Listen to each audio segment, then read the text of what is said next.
Okay. Hello.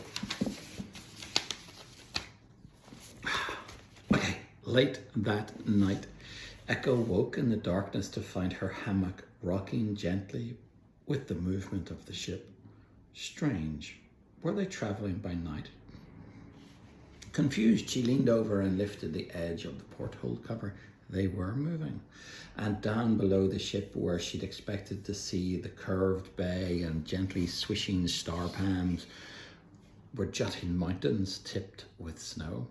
The black sky wolves never travelled by night unless they had to, and they weren't supposed to be leaving Sleepy Palms for 2 more days. What was happening? Echo frowned.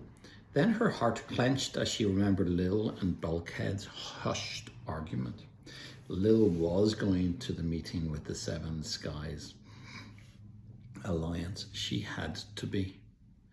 Echo flung her covers back and pulled on her socks and breeches, buttoned up her shirt and fastened her gherkin. Jerkin? Gherkin? Jerkin? I don't know.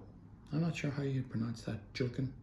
She trod softly to the door, only pausing to grab her boots and knapsack, pin her mother's wolf head hairpin onto her curls for luck, and scoop a sleepy Gilbert onto her shoulder. She inched the door open and flinched as it gave a soft creak. There was a rustle behind her and Echo spun around. Echo? Horace sat up in his hammock and blearily rubbed his eyes. What are you doing? He mumbled. The ship's moving. I'm going up to see what's happening.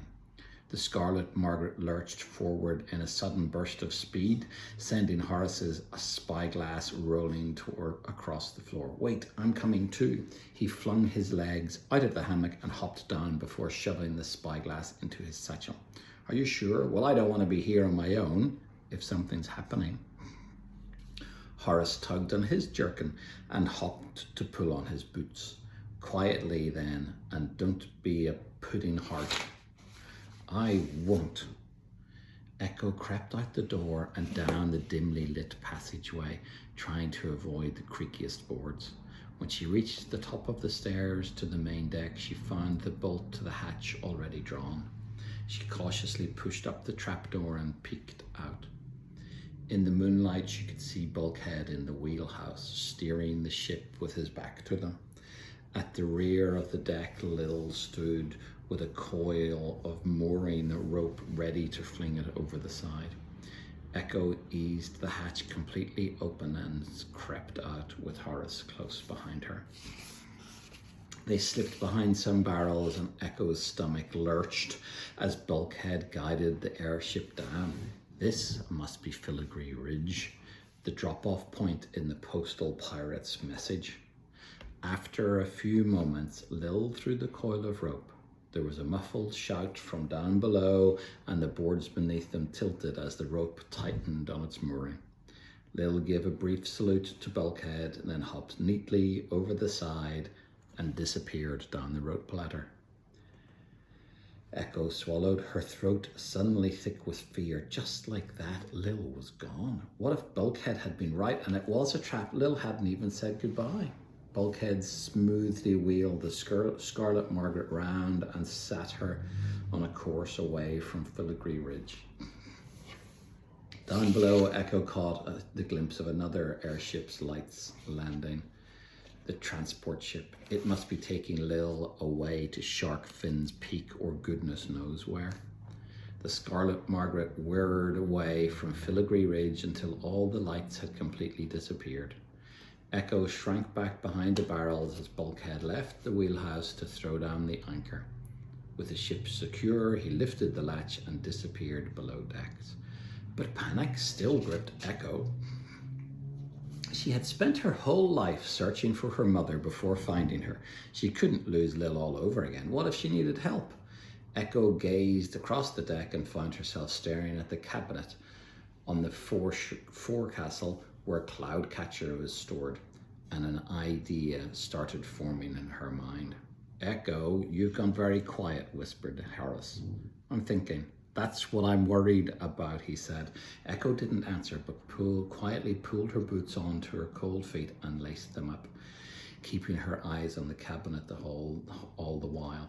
Echo ignored him and crossed the deck. What are you doing? Hissed Horace. Nothing. You're going to follow her, aren't you?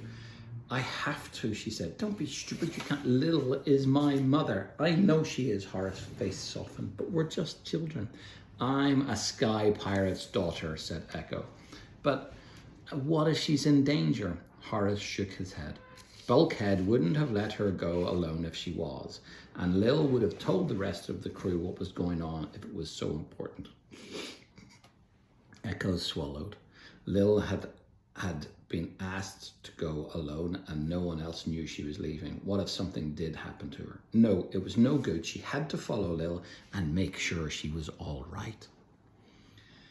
She opened the cabinet door.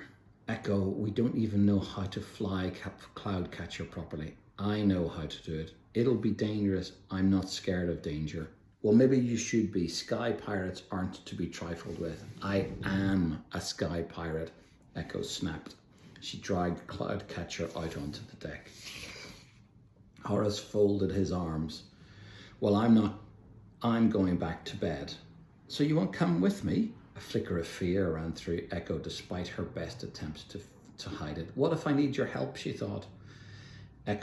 Horace twisted his hands together. Oh, Echo, you always make me do this. I'm supposed to be on holiday. I should be relaxing, not adventuring. Echo shrugged in a way that she hoped was nonchalant. Suit yourself, I'll adventure on my own. But it's too dangerous just to fly off into the night alone. Echo grabbed the little bag of Ethernets and stashed it under Cloudcatcher's front seats. So come with me and then I won't be alone. Horace's face was pale and pinched with worry. You don't have to do this to prove yourself. Echo shook her head. He was being ridiculous. Of course she didn't need to prove herself. She was doing this for Lil. You don't understand, she said. Are you with me or not? I really don't think we should go, said Horace. We're just going to go and take a look at the ice fortress, see what's really happening, check if Lil's safe. Just one look?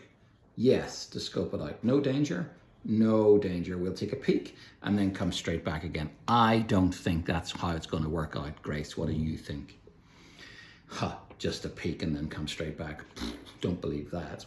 Horace rubbed his arms nervously. I suppose it could be interesting from a geological point of view. I mean, that mountain does have very unusual rock formation. I heard about it at a meeting of the Explorers Guild in Port Tourbillon. Exactly, said Echo. Imagine how pleased the professor will be if you tell him you've seen it for real. Oh, I really don't know. Horace twisted his hands again. Please, Horace. Echo's voice softened. She's my mother and she's all alone. She didn't even take her cutlass. Horace puffed up his cheeks and blew out air with a great sigh. Oh, okay then. He scrambled into the second seat and Echo's heart swelled as he did up his harness with a click. I know you're worried, Echo. It's not normal for a sky pirate like Lil to go anywhere unarmed, despite what the parrot's message said. Echo nodded. Horace was right, she thought with a shiver. A sky pirate was never without their cutlass. And then something else suddenly occurred to her. Stinger.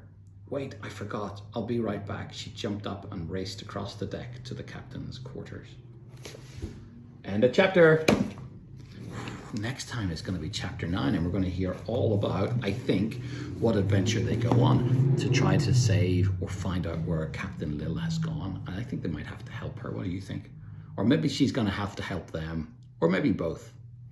Okay. Good night, Papa. I love you. One for me.